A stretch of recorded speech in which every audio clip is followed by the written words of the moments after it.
Hello la gawazerie, c'est la Gogawaz pour une nouvelle vidéo ou plutôt pour un nouveau podcast. Alors là en fait aujourd'hui ce podcast c'est vraiment un podcast de prévention parce qu'il est arrivé un drame. Donc si jamais vous regardez la vidéo, enfin je veux dire si vous écoutez le podcast, ça va faire déjà un mois que ce drame est arrivé au Canada et je me disais que c'était quand même une bonne... c'était quand même le bon moment pour vous en parler, pour faire de la prévention, parce que ce sont des choses qui arrivent souvent et c'est malheureux de perdre sa vie comme ça, banalement, alors que tu aurais posé les bons gestes, tu ne serais pas décédé de cette façon. Donc franchement, ce que je voulais vous dire, en fait, ce qui est arrivé, c'est que au Canada, en fait, en Ontario, on a une jeune femme canadienne, ontarienne, originaire du Kenya, de 24 ans, qui s'appelle Hélène Wendy Kemunto ou Kamunto, je ne me rappelle plus vraiment exactement de la manière dont s'écrit son nom de famille, mais elle est décédée en fait par noyade dans la piscine d'un hôtel dans lequel elle résidait. Alors en fait, je vous explique un petit peu. Donc cette jeune femme, elle a 24 ans, elle est originaire du Kenya. Elle était, voilà, elle vient au Canada. Elle a obtenu sa résidence permanente et elle étudiait en sciences infirmières pour devenir infirmière. Mais en attendant de devenir infirmière, d'obtenir son diplôme, elle travaillait en tant que préposée aux bénéficiaires. Donc pour ceux qui ne savent pas ce qu'est un préposé aux bénéficiaires au Québec, un préposé aux bénéficiaires, c'est l'équivalent d'un aide-soignant en France. Voilà. Donc en attendant d'obtenir son diplôme, elle travaillait en tant que préposée aux bénéficiaires. Et cette journée-là, du jeudi 18 août, vers qu'il était à peu près 14 heures, elle se prélassait, elle passait du bon temps, en fait, voilà, elle passait du bon temps dans la piscine de cet hôtel dans lequel elle résidait temporairement.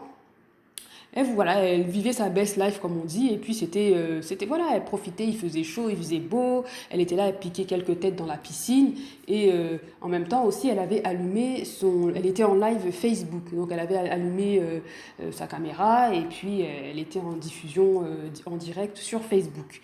Donc elle parlait un petit peu, elle piquait quelques têtes, elle nageait un petit peu, elle revenait revoir un peu les commentaires, lire les commentaires, et elle repartait. Donc elle vivait vraiment sa best life. Sauf que ce n'était pas une nageuse hors pair, elle ne nageait pas vraiment très bien d'après ce que sa famille nous a dit. C'est d'après ce que sa famille a dit aux médias, en fait, pas à moi exactement, mais plutôt aux médias.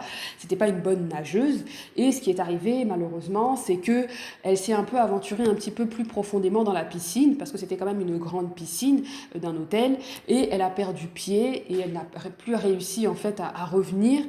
Donc elle s'est complètement noyée et elle a appelé à l'aide, à l'aide, à l'aide, sauf que à ce moment-là, il n'y avait personne dans la piscine et il n'y avait personne non plus aux alentours. Et elle était en plus en direct Facebook, donc vous voyez le drame, c'est la tragédie, c'est qu'elle s'est noyée comme ça à la face du monde. Elle a appelé à l'aide, mais il n'y avait personne dans les alentours voilà, pour la secourir. Et apparemment, c'est 2 heures plus tard, il y a un homme qui passait par là, donc il était, je ne sais plus si c'était un employé ou si c'était un résident de l'hôtel. Donc il passait par là, il a vu un corps flotter dans la piscine, il a commencé à alerter les autres, à alerter le monde. Il a vu également qu'il y avait un téléphone et qu'il y avait un live Facebook qui tournait, il a éteint tout de suite, il est venu la repêcher, mais c'était déjà trop tard, ça faisait déjà plus de 2 heures qu'elle était décédée. Donc ça c'est vraiment une tragédie, c'est vraiment un drame.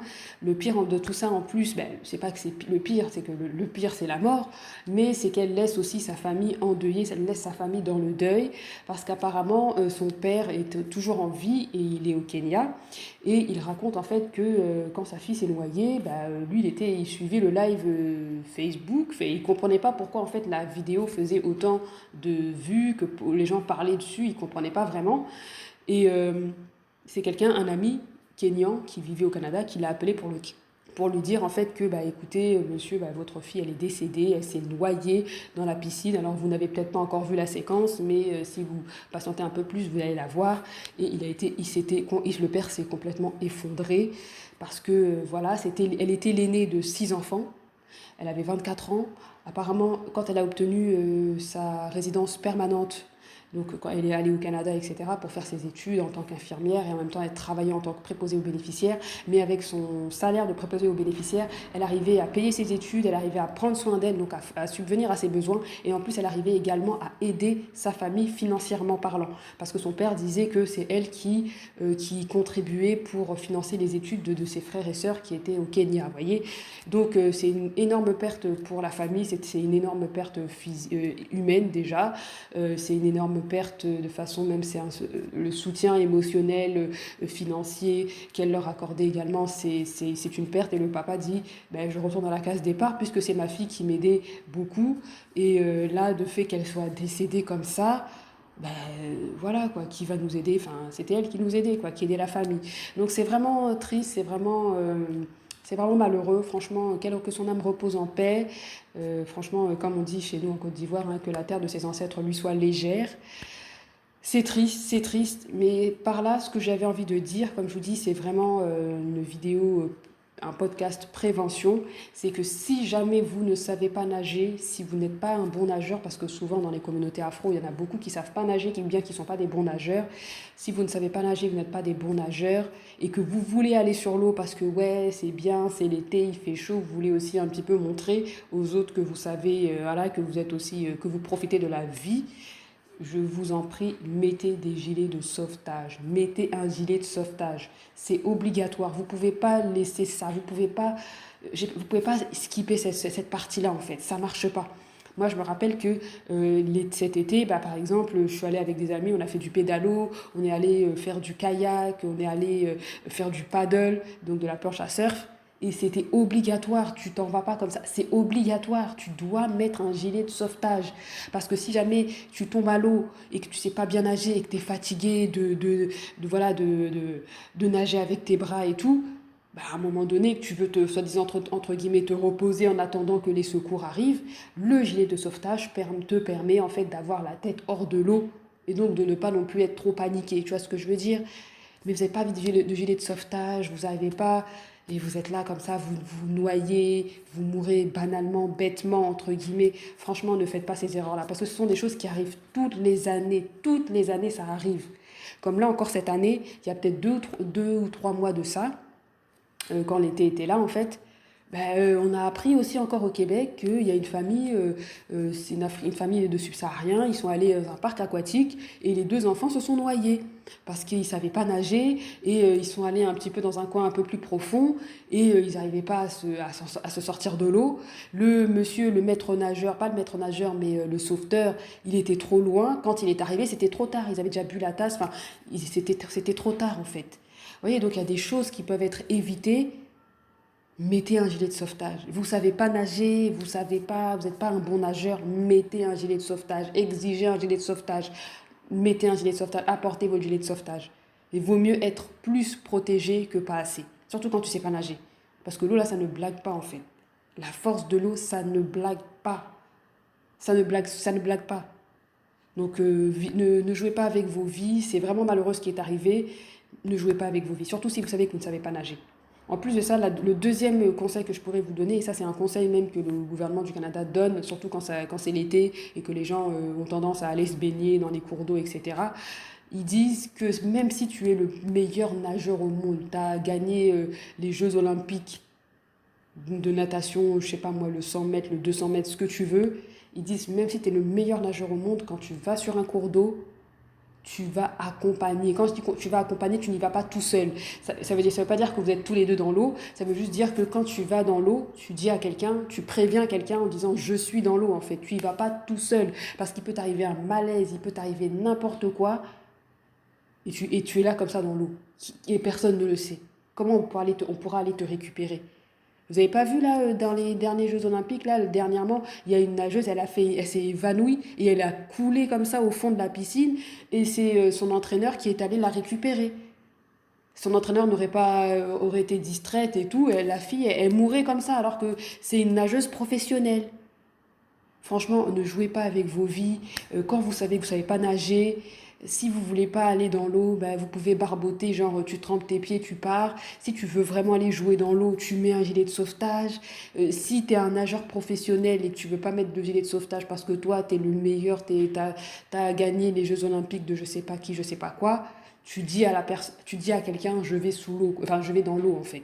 Tu préviens, tu vas pas comme ça t'amuser. Enfin, soyez prudents avec vos vies. Il y a tellement de choses qui arrivent, il y a tellement de drames qui se passent, des petites choses banales. Tu sais, t'es dans une piscine, t'es un hôtel, quoi. On va pas, le lieu, on va dire, peut-être pas le plus safe, peut-être pas le plus sécuritaire, mais quand même. Mais la fille, elle s'est quand même noyée dedans, vous voyez.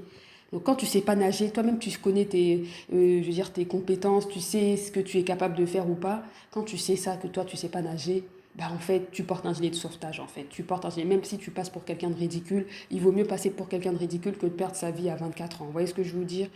Donc voilà, c'est vraiment dommage, c'est vraiment triste. Comme je disais, rest in peace à la fille. Franchement, que son âme repose en paix.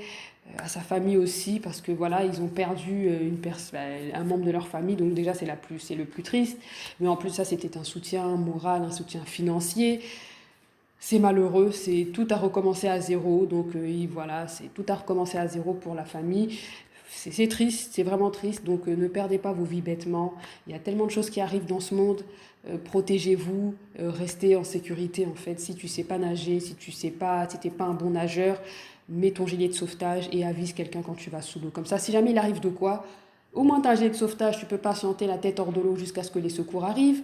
Et en plus, ça, t'as prévenu quelqu'un, donc la personne peut aussi alerter les autres, tu vois. Voilà, soyez prudents avec vos vies, ne jouez pas avec vos vies. Et c'est un peu ça. Donc, si jamais vous regardez, vous écoutez ce podcast, donc il sort un mois après ce que l'histoire ait fait donc la une au Canada et même un peu dans le monde.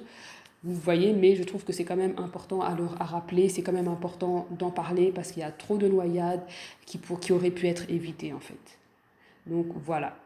Et aussi, dernière chose, si jamais vous avez des piscines chez vous, si vous avez des piscines chez vous, surtout des piscines creusées, et que vous avez des petits-enfants, n'oubliez pas de mettre des barrières autour de la piscine parce que les moments d'inattention sont vite arrivés et l'enfant peut sauter dans la piscine et toi tu es là en train de regarder, en train de cuisiner ou bien en train de regarder ton émission et tu ne te rends pas compte que ton enfant est en train de se noyer et voilà. Donc mettez aussi, si jamais vous êtes quelqu'un chez vous, vous êtes propriétaire, vous avez une piscine creusée surtout, mettez des barrières en fait. Mettez des barrières pour ne pas que vos enfants passent par là et se noient comme ça, bêtement. Donc voilà, donc dites-moi ce que vous en pensez, commentez, partagez, likez. Surtout, n'oubliez pas de vous abonner, c'est très important. Ça me permet en fait, ça permet à l'algorithme YouTube de montrer ma chaîne à un plus grand nombre, à un plus grand public. Donc si vous voulez, si vous m'aimez bien, si vous aimez ma chaîne, si vous aimez mon contenu, n'hésitez pas à me soutenir et marquez dans les commentaires period pour bien montrer que vous vous êtes abonné. Donc on se retrouve pour une prochaine vidéo, enfin plutôt pour un prochain podcast et je vous dis à la prochaine. Bye.